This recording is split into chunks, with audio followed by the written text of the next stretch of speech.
And welcome back to the channel, everyone. This video will be on our 4th day of our Western Mediterranean cruise booked through Royal Caribbean. However, this day would not go as planned. We had booked through the cruise line a small boat cruise up the Italian coast. Scenes like this were on our minds as we thought about our cruise up the coast.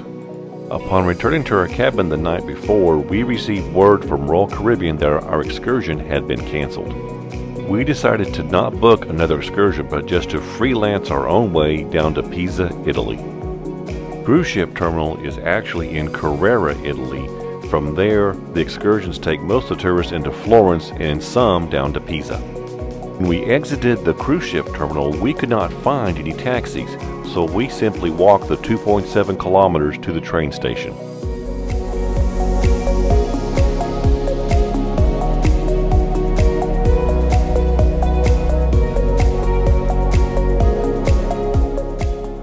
We arrived at the rather small train station in Carrara and did manage to purchase 2 tickets for the 40-minute ride down to Pisa.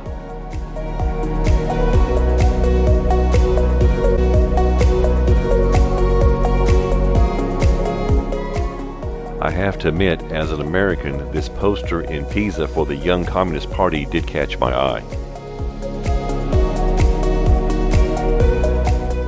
The tower is easily in sight of the northern train station in Pisa and only about a 1-kilometer walk.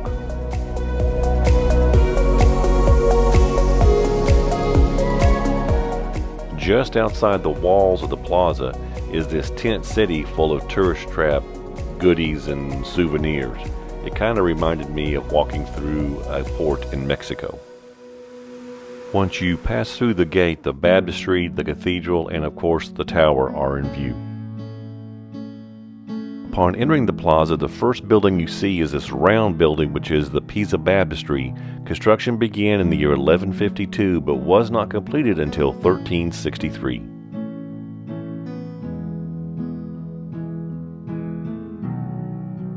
Visitors will need to obtain tickets to visit the Baptistry and the Cathedral. However, they are very reasonably priced.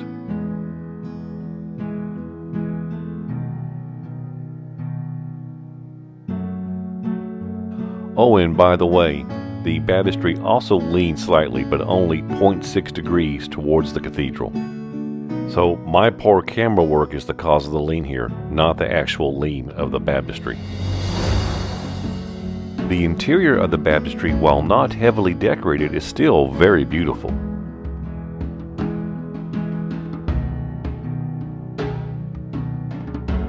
The marble pulpit was completed in the year 1260 AD.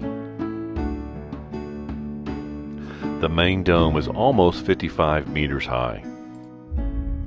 The Baptistry is centered under the dome and includes, very fittingly, a bronze statue of St. John the Baptist.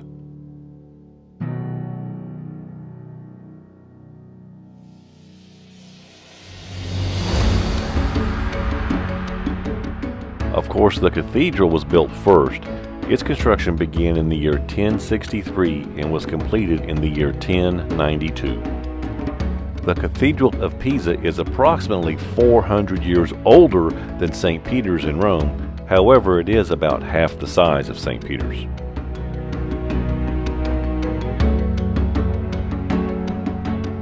The cathedral was heavily damaged in a fire in 1595 and required extensive repairs. The heavy bronze doors at the entrance are from those repairs and date from 1602. The cathedral has sunk slightly into the ground, however, it is not leaning like the other structures at the site. The coffered ceiling was replaced after the fire of 1595 and is covered in gold leaf.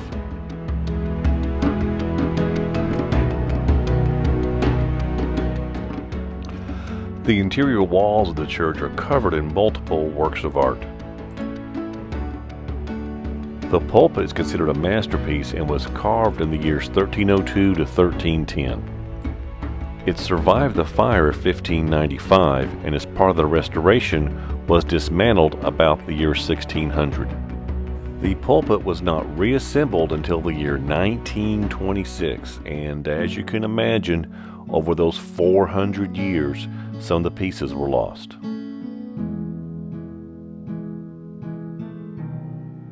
The mosaic depicts Christ along with Mary and St. John. The mosaic is the work of several artists and was completed in the year 1320, and yes, it survived the fire of 1595. The central dome depicts the Virgin Mary in glory along with several other saints. Of course, this is part of the restoration completed after the fire of 1595. Yes, there are several people interred inside the Pisa Cathedral, including Pope Gregory VIII, Saint Renarius, and Emperor Henry VII of the Holy Roman Empire. Of course, as beautiful as the cathedral and baptistry are, they're not the stars of the show. The 55-meter tall structure on the right suffers from engineering and architectural mistakes, but those mistakes have made it world famous. In 1173, construction began on what was to be a freestanding bell tower for the cathedral. The reason for the lean is the tower only has about a 3-meter deep foundation, and the subsoil is not stable enough to support the weight of the tower. The tower began to lean as construction reached the second level. Due to this reason, as well as the fact that the Republic of Pisa was in a nearly constant state of war for the next 100 years, construction was halted. Construction resumed in 1272. In an effort to compensate for the tilt, the engineers built upper floors with one side taller than the other. Tickets to go up the tower are purchased separately from admission tickets to the cathedral or baptistry. As this was a last-minute trip for us, we could not go up inside the tower. Inside the tower is a plaque commemorating a very famous experiment conducted at the tower by a very famous Italian, Galileo. Sometime around 1592, Galileo dropped 2 cannonballs of different masses from the tower to show they fell at the same rate.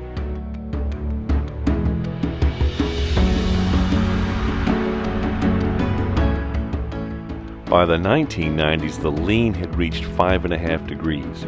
At that point, the tower was closed to visitors and a decade-long reclamation project began. As part of that project, soil was removed from the north side of the tower. As a result, the lean was reduced from 5.5 degrees to its current 4 degrees. The engineers and architects now consider the tower to be stable for the next 200 to 300 years.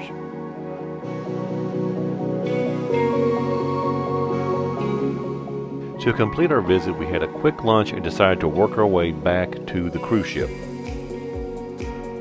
And after some drama where we got on the wrong train and actually went away from the cruise ship, we did manage to get back in time before the cruise ship sailed.